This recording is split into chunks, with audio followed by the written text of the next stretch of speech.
प्रेमी होना कोई संबंध है कृष्ण? यही तो इकलौता संबंध है राधा, और कुछ नहीं है। इस संसार में पत्नी होना, पति होना फिर भी सरल है, किंतु यदि समझ पाओ तो प्रेमी होना अत्यंत कठिन है। पति पत्नी सोचते हैं कि संसार में 7 फेरे ले लिए, अर्थात 7 जन्मों का उनका साथ रहेगा, किंतु ऐसा नहीं। जब तक प्रेम ना हो ये संभव है ही नहीं। हमारा ये प्रेम वो प्रेम है राधा, जो इस संसार का आधार है। इसे नाम देना उचित है ही नहीं। मुझे नाम नहीं चाहिए कृष्ण, पर लोगों को चाहिए, द्वारका को चाहिए। इसलिए मैं कुछ कह नहीं सकती, क्योंकि ये परिवार की बात है, कृष्ण के परिवार की बात है, और मैं तुम्हारा परिवार नहीं हूं कृष्ण।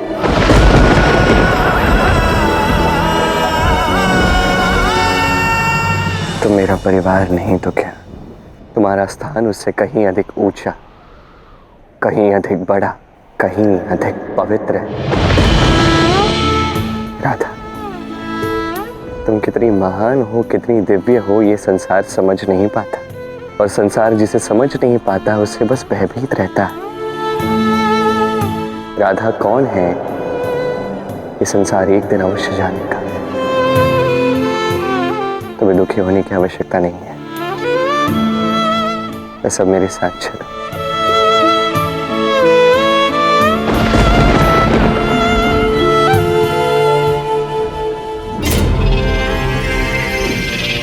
देख रही हैं आप, पिताश्री तो राधा के बिना अभियोग भी प्रारंभ नहीं कर रहे। वो तो स्वयं राधा को लेने गए। सब देख रही हूं मैं, और अब मैं चुप रहने वाली नहीं हूं।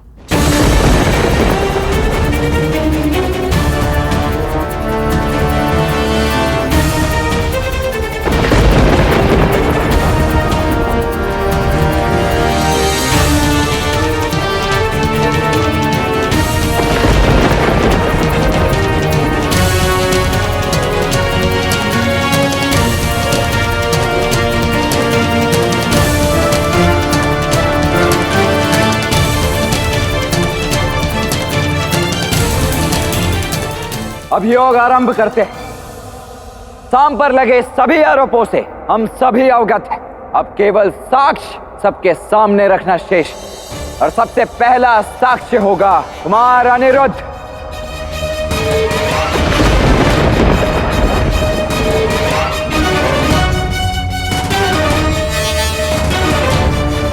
विश्वास नहीं होता कि साम काका ने इतना बड़ा विश्वासघात किया है। उन्होंने मुझसे कहा कि उषा मुझसे प्रेम करती है और वो संकट में, उसे मेरे सहायता की आवश्यकता है। परंतु जब मैं उषा को बचाने गया तो वहां ऐसा कुछ था ही नहीं, और उन्होंने मेरा अपहरण कर लिया, क्योंकि साम काका ने स्वयंवर से लक्ष्मणा का अपहरण करते समय मुझे उत्तरदायी घोषित कर दिया। सारे विश्व को यह ज्ञात होना चाहिए कि साम ने कृष्ण के पौत्र अनिरुद्ध के कहने पर राजकुमारी लक्ष्मणा का अपहरण उनके स्वयंवर से किया। और ये सारा षड्यंत्र साम काका ने इसलिए किया ताकि मैं बाणासुर का बंदी बन जाऊं और द्वारका और बाणासुर के बीच युद्ध छिड़ जाए।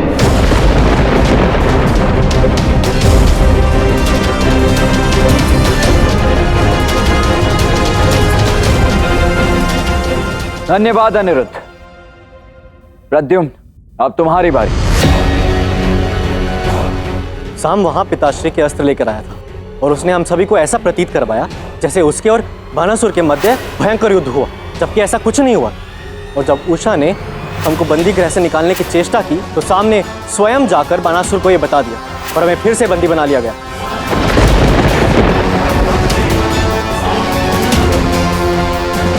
काकाश्री, साम को पता था कि पिताश्री बलराम भी वहां आएंगे, और उसे यह भी पता था कि बाणासुर उसे नहीं हरा पाएंगे, और इसीलिए इसने द्वारकाधीश से पाए सारे अस्त्र बाणासुर को सौंप दिए। वो चाहता था कि पिताश्री के साथ हम भी हार जाएं, कृष्ण महादेव का युद्ध हो जिसमें द्वारकाधीश भी मारे जाएं। हम सभी साक्षी साम के षड्यंत्र से, और हमें यह भी ज्ञात है कि यदि साम चाहता तो बाणासुर को वो स्वयं परास्त कर सकता था।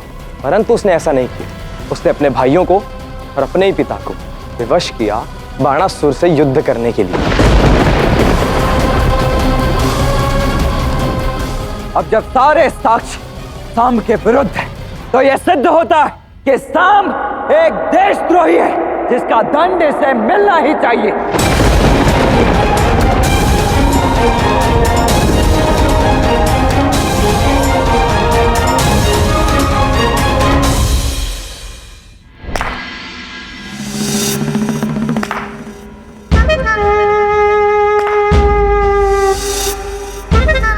अद्भुत! क्या न्यायपूर्ण अभियोग चलाया गया है। मुझे अपना स्पष्टीकरण देने की स्वतंत्रता तक नहीं दी गई। सब मन बनाकर बैठे हैं मुझे दंड देने। कौन हो जाओ सांब, ये द्वारका है और द्वारका का न्याय विश्व प्रसिद्ध है। तू ऐसे न्याय पर मेरा पक्ष सुने बिना मुझे दंडित कैसे घोषित किया जा सकता है? अरे तुम मूर्ख हो क्या सांब? यहाँ सभी साक्ष्य तुम्हारे विरुद्ध हैं। क्या इतना पर्याप्त नहीं है तुम्हारे लिए? तुम स्पष्ट रूप से दोषी हो और ये सब जानते हैं। चलो द्वारका वासियों, देख लो, ये है तुम्हारे द्वारकाधीश वासुदेव श्री कृष्ण, जो कुछ सिद्ध नहीं कर सके तो बिना पक्ष सुने दंड दे रहे हैं।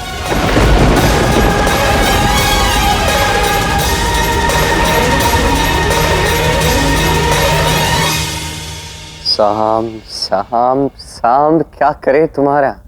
तुम्हारे स्थान पे यदि कोई भी होता तो जो दुष्कर्म तुमने किया है उसके लिए क्षमा याचना करता। ग्लानि से भर जाता वो और तुम यहाँ खेल खेल रहे। तुम्हें यदि ऐसा लगता है कि तुम्हारे साथ यहाँ अन्याय हो रहा है साम, तो अपना पक्ष रखो सबके समक्ष। हम भी देखना चाहते हैं कि अपने पक्ष में तुम क्या कहना चाहते हैं। तो सुनिए, अनिरुद्ध ने जो कहा, भ्राता प्रद्युम्न ने जो कहा, उसे सिद्ध नहीं किया जा सकता। ये मूर्ख अनिरुद्ध स्वयं गया था बाणासुर के पास ताकि कृष्ण और बाणासुर का युद्ध हो, हम सब बड़े भाई मारे जाए और फिर यह अकेला द्वारका पर शासन करे।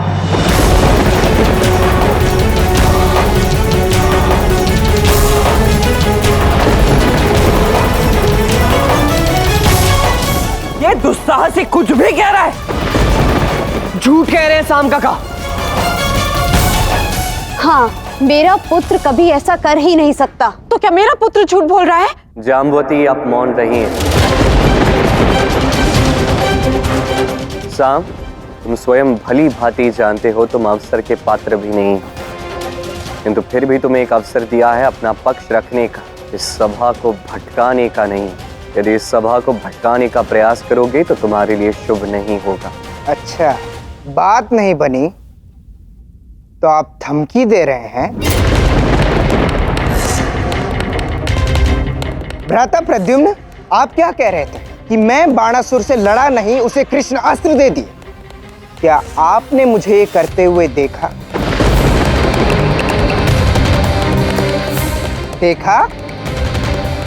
मुझे अपने मार्ग से हटाने के लिए आपने असत्य बोला और आप दोनों, आप भी क्या कह रहे थे कि ताऊ श्री बलराम को हराने के लिए मैंने बाणासुर को अस्त्र दे दी। सिद्ध कर सकते हैं आप?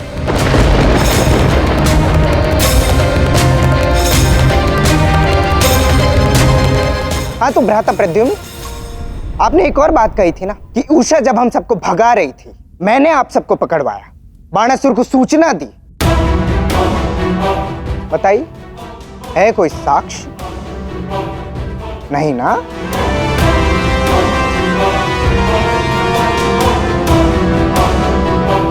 ये मेरे विरुद्ध केवल एक षड्यंत्र है। वाह सांब वाह!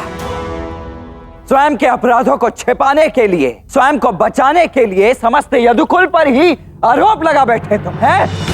ठीक है, किंतु अब भी एक अहम साक्ष्य शेष है। राधा,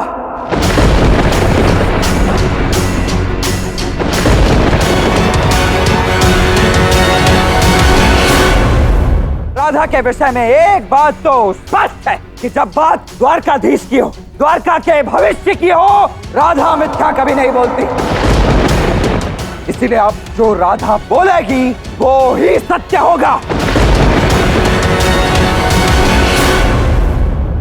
राधा, अपना पक्ष सबके समक्ष रखो, बताओ सबको सत्य क्या है।